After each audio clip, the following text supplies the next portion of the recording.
Assalamualaikum warahmatullahi wabarakatuh. Perkenalkan, nama saya Septi Wulandari, NPM 19030200053 dari jurusan Perbankan Syariah semester 6 kelas D.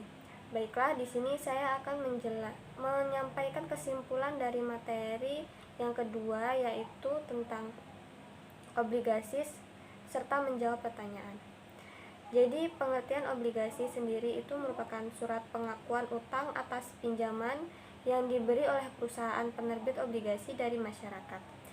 Jangka waktu obligasi ini telah ditetapkan dan disertai dengan pemberian imbalan bunga yang jumlah saat pembayarannya juga telah ditetapkan dalam perjanjian.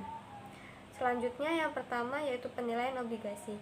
Jadi penilaian obligasi ini merupakan cara untuk menentukan nilai wajar teori atau nilai par dari obligasi tertentu. Jadi ketika nilai nominal obligasi dari pembayaran bunga ditetapkan, maka penilaian obligasi ini membantu investor mengetahui tingkat pengembalian yang akan membuat investasi obligasi sebanding dengan biayanya.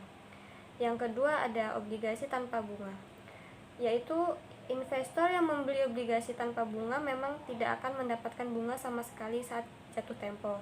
Tapi jika obligasi itu diterbitkan untuk masa tahun, misalnya uang investor akan mengendap di sana selama masa tersebut, kecuali jika investor menjualnya kembali ke pasar.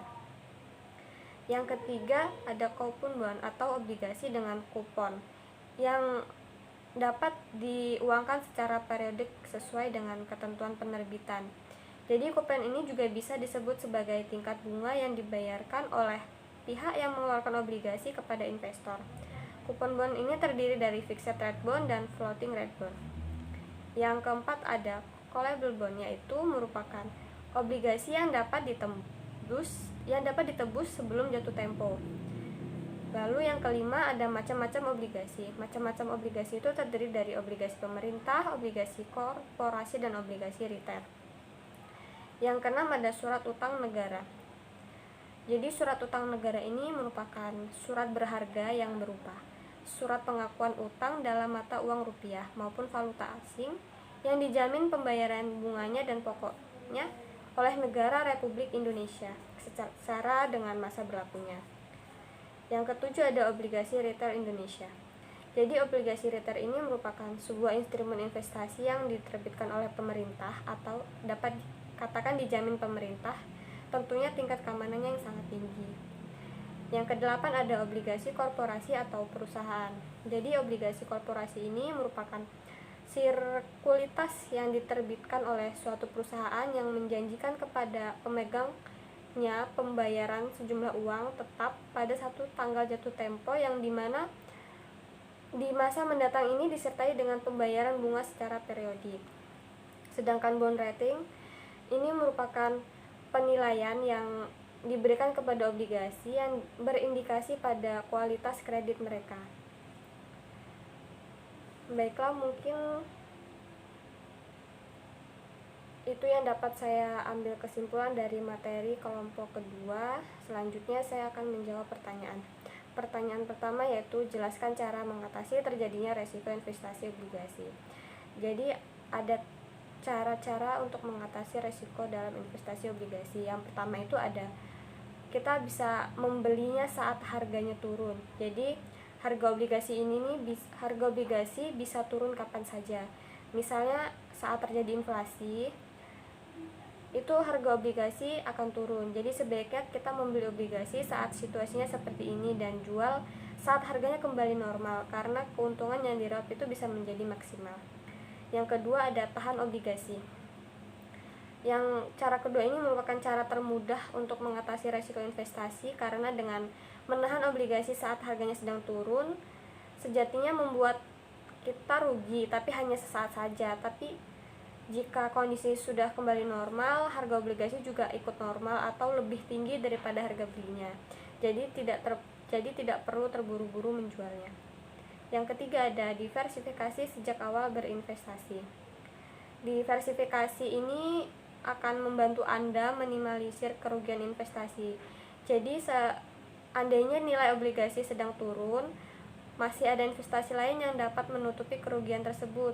Sebut saja seperti emas yang harganya sangat tinggi saat terjadi inflasi. Yang keempat ada pilih obligasi yang jatuh temponya lebih lama.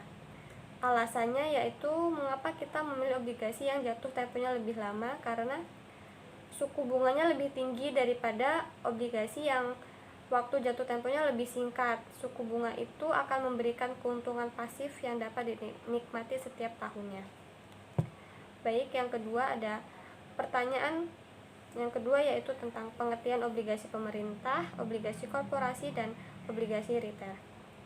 Obligasi pemerintah ini merupakan obligasi dalam bentuk surat utang negara yang diterbitkan oleh Pemerintah Republik Indonesia.